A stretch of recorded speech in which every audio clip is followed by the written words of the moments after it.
All right, best times to trade the spot Forex. As a Forex trader, you have to know who, what, where, when, and why. And if you don't, you're not going to make any pips. You have to know who, what, where, when, and why. You have to know everything there is to know about your trades before you enter the trade.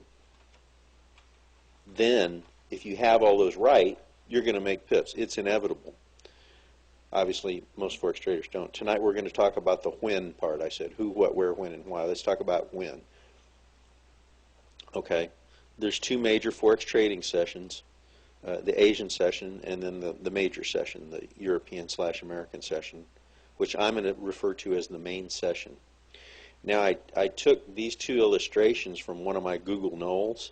I put this stuff in my Google Knoll, and I've actually had these in other trainings in the past, and I presumed that based on this information that everyone knew when to trade. Well, I was wrong.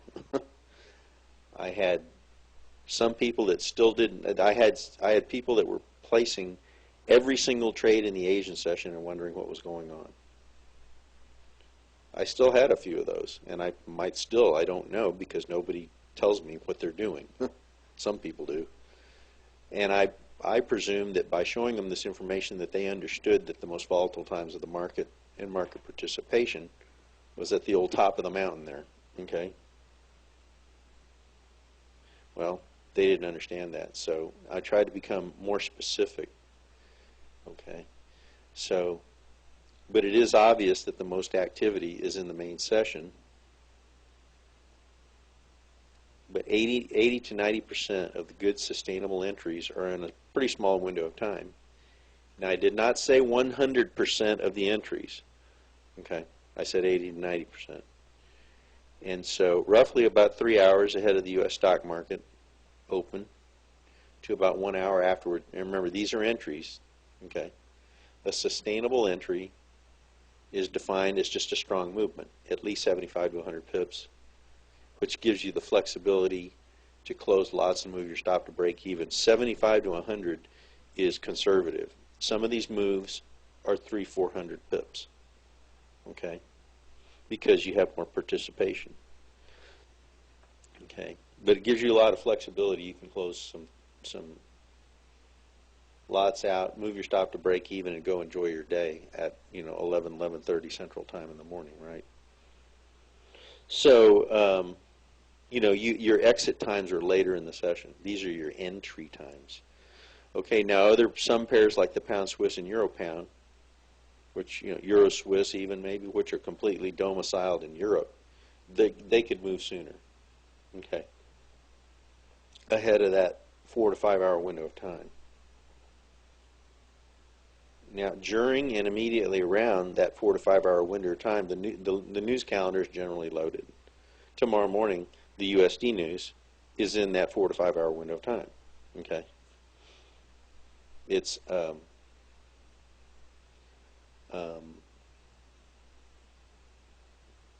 like the USD news, the housing news. I'm sorry, the employment news tomorrow morning is in that window of time. So if you have news when the market participation is high, you're going to get these big moves, potentially. And it happens all the time.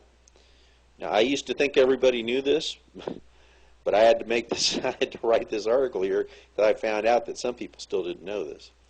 Now, by contrast, the Asian session, you get much lower volatility. Just look at those two mountain peaks. So which mountain peak is lower? I mean, you even get more participation in the London session, right? London, Europe, but when,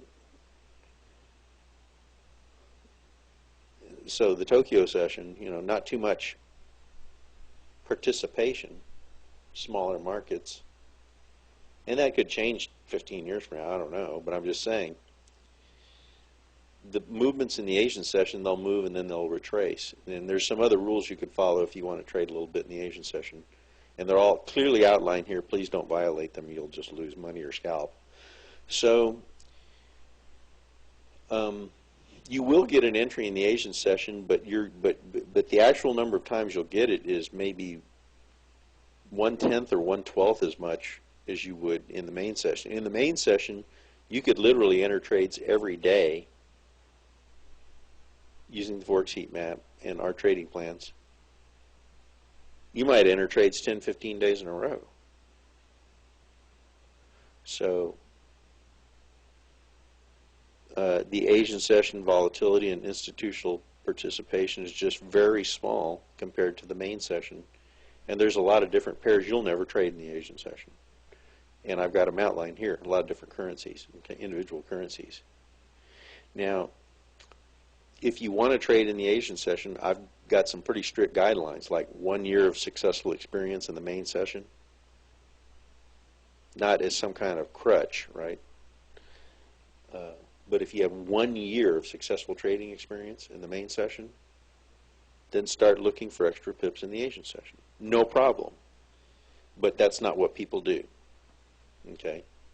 They got 1 year of losses in the Asian session, then they quit and they don't know why. Well, if they read this paper, they should change their mindset and change their perspective a little bit.